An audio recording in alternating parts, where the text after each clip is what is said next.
Welcome to Rask's Australian Business Podcast, a series for entrepreneurs who dare to leave the world in a better place and get paid while we do it. This podcast will make you a better business owner, investor, founder, or entrepreneur. If you want to start a business or already have one, please subscribe to the series or share it with your friends, business partner, or colleagues. And don't forget to consider taking our free business course, which includes heaps of templates for creating business plans, HR documents, employee files, all of my software recommendations, and more. The course is completely free and available via the link in your podcast player.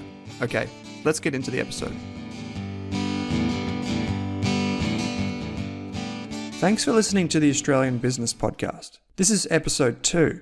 In episode 1, I shared my story of taking Rask from nothing to what it was after 5 years and all of the trials and tribulations that had been experienced.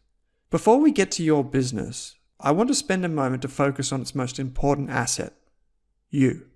If you're thinking about business or you're already in one, I want to ask you a question. Why on earth are you about to go into business for yourself? Are you crazy? I'm convinced all of us must be a little bit crazy, naive, or something else to think that going it alone is a great idea. But then again, a lot of ideas sound great. I once had it put to me by an Australian CEO that, quote, good ideas are cheap, well-executed ideas are extremely expensive, end quote.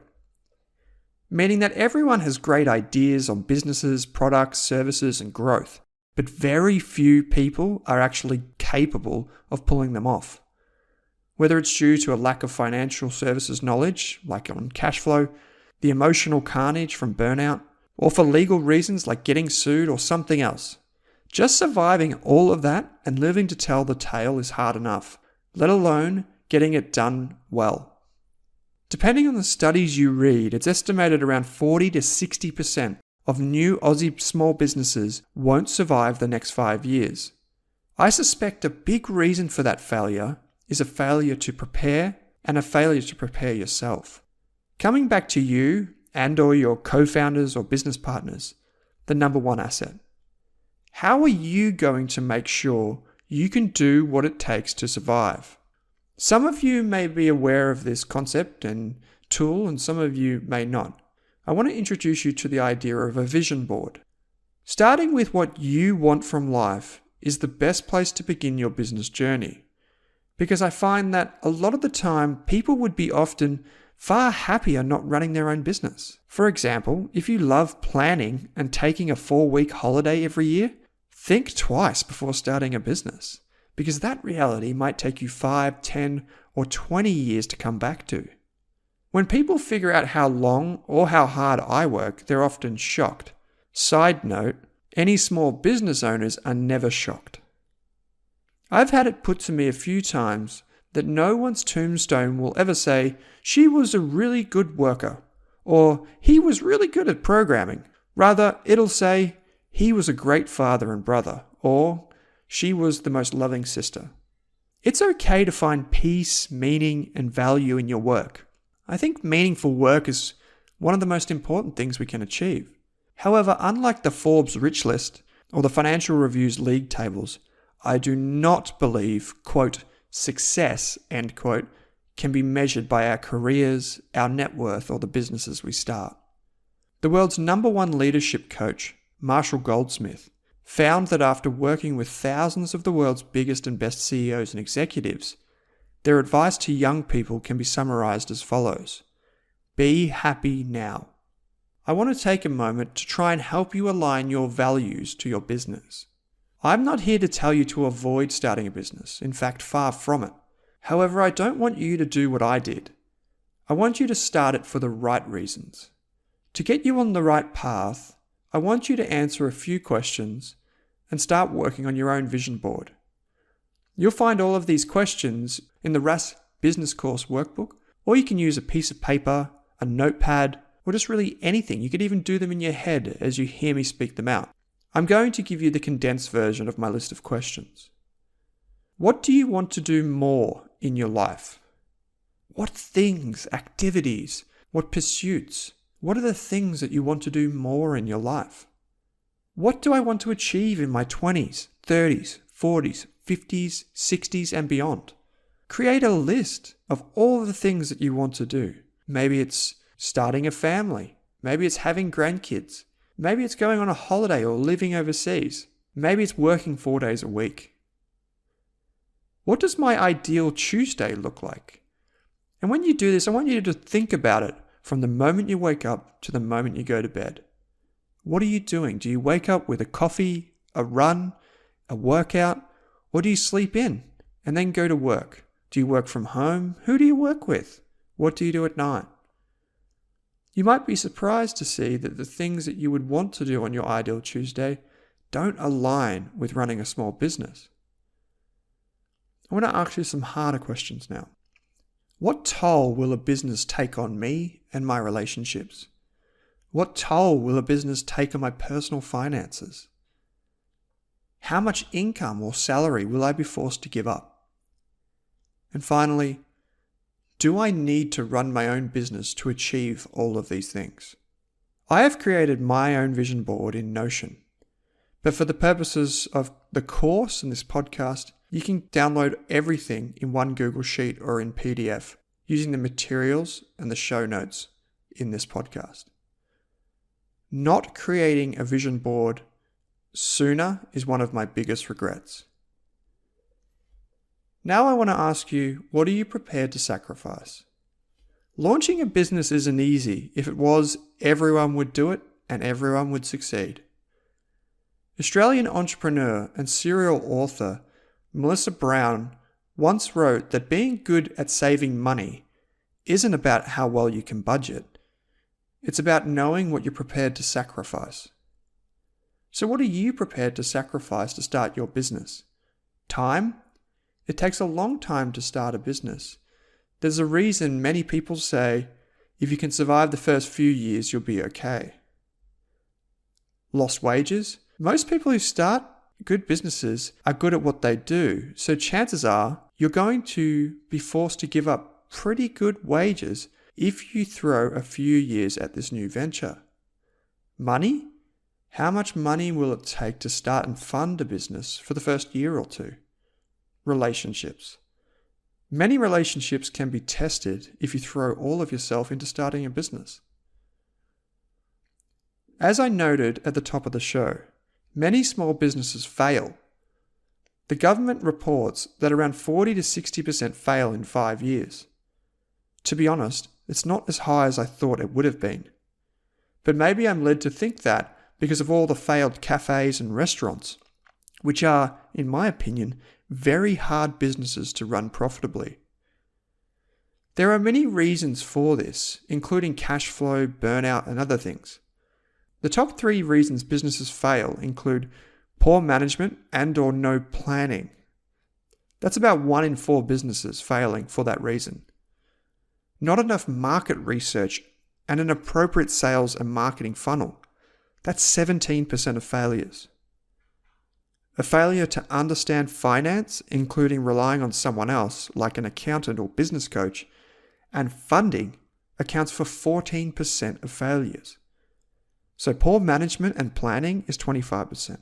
Not enough market research and sales and marketing is 17%. A failure to understand accounting is around 14%. Follow the money. It's not a business until someone pays you for your products and services. Why? If no one is prepared to pay you for your products, it means you're not solving a genuine problem. At the very least, it means you're not solving it in the right way. And of course, I'm not talking about friends and the faithful, being your family, who are usually the first customers through the door. While it sounds crude or unbecoming to say, quote, focus on the money, this point is critical for your business's survival. Following the money means your business will be more flexible and adaptive to changes in customer behavior. A lot of founders, like myself, struggle with this point because following the money, it can seem like we end up building products or services that we don't love. For example, if you planned on making the world's best sugar buns and distributing them through local cafes only to find no one buys them, are you going to give up? Or are you going to try your hand at making muffins, even though you don't like making muffins? By following the money, we improve our chances of business success because we let our customers guide us to what works. But it can also mean we need to put our perceptions and our beliefs about what's best to one side and just follow the money. So how do you get more money? Well, you test and you test and you test and you test again.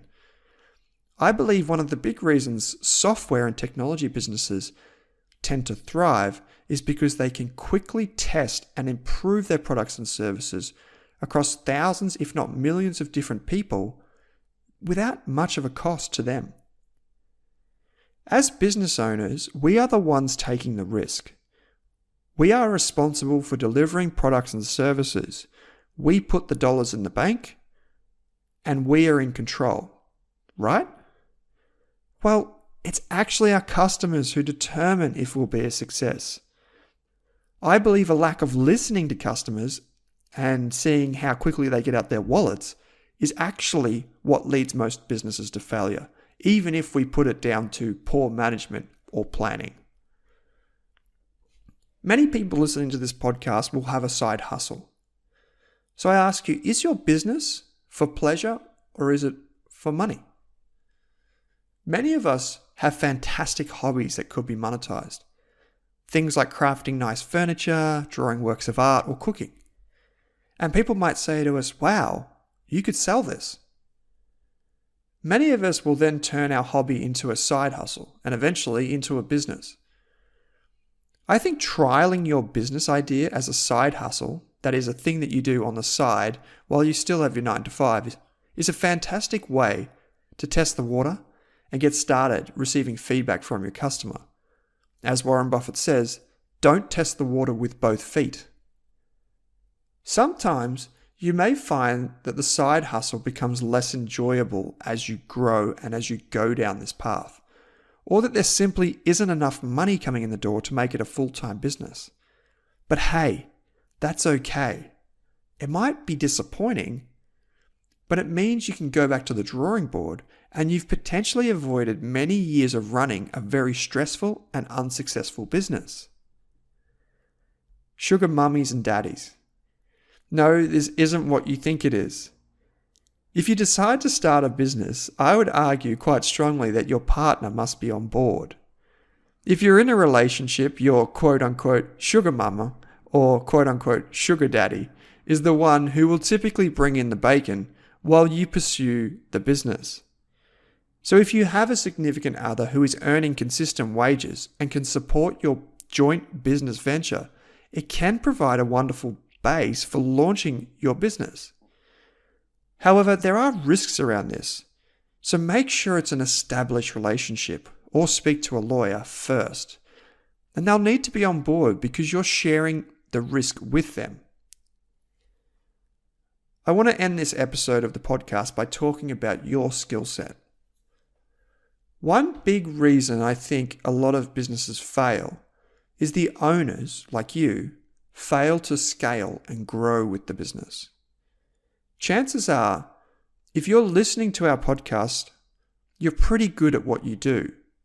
For example, if you're a hairdresser thinking of going into business for yourself, you must think you can do it better, or at least as good, as the person that's already doing it, and you can survive on your own. I think there's a big reason why many talented people who start businesses fail to grow them to a point where they become medium and large businesses. In the book E-Myth Revisited, I was introduced to the 3 stages of a business owner: the technician, the manager, and the entrepreneur. Everyone thinks of themselves as an entrepreneur, but the reality is you have to progress through each of the stages and do all 3 of them very well. Let's use some examples. First, you need to be a great technician. This means you probably need to be the best in your business at the product or service that you're creating. If you're a hairdresser, if you're a carpenter, or if you're an engineer, you would want to be very good at these things before you start a business in this industry. So go and get the skills and the knowledge you need to be an industry expert. I remember chatting to Kate Morris of Adore Beauty. She credits some of her business's growth to her ability to write blogs and emails that were kind of setting the industry standard when the internet was coming up. So she positioned herself as an expert. The thing is, most small business owners stop at this level of being a great technician because they fail at the next two stages. I believe this is the true reason most Aussie businesses are actually sole traders, in addition to it being handy for subcontractors. So the second stage. Here, you need to learn how to support others. This means you have to transition from getting the most out of yourself, i.e. a technician, to getting the most out of others, i.e. a manager. Here, you can work hard on creating workplace cultures that suit, put procedures and systems in place for training, and set the right KPIs and deliverables for your staff to earn bonuses and be incentivized. Then, you can clearly define the roles of other managers within your business, what you expect them to do, how they should behave, and so on. Personally, I find this step to be extremely hard within my business and have failed at it twice. Because to succeed here as a manager, we have to put down our perfectionist mindset and let others find their own way. To do so requires patience and forgiveness for mistakes. I believe that not everyone is suited to this step as a result. I think this is why those 75% of businesses in Australia have less than 4 employees. One workaround for this step might be to hire someone to become a manager or go into business with them. One of my big regrets is not finding a co-founder to work with me. The final stage of being an entrepreneur is to become a great leader. This means setting the most appropriate strategy for your technicians and for your managers to follow. This stage in your evolution involves researching your industry and the way it's moving, using your own analytics to find trends or themes in your customer base, setting clear goals for the organization, and generally optimizing the business. You may also need to inspire and motivate others to get the most from the business and take it to where you want it to be. Thanks for listening to this episode of the Australian Business Podcast. In the next episode, I'm going to walk you through business plans and how to get to know your customer. Thanks for listening to this episode of the Australian Business Podcast. I think this series is best served with my free business course on Rask Education. My free course includes all of my notes, templates, employment guides, legal documents, marketing strategies, software recommendation, and ideas for starting and running a small business. If you're a small business owner or an expert like an accountant, lawyer, investor, or entrepreneur, I want to hear from you. I'm not 100% sure what we're going to do with this podcast series, so I'm looking for sponsors, as well as potential co-hosts, and of course I'm eager to invest in businesses run by talented people. If you're looking for a supporter or advisor, a silent partner, or even an investor to support your growth, I can help. Please contact me via the Rask website. Finally, if this podcast or the course helps you, I only ask that you please help me by sharing it with one friend, colleague, or family member who runs a business. Thanks for listening.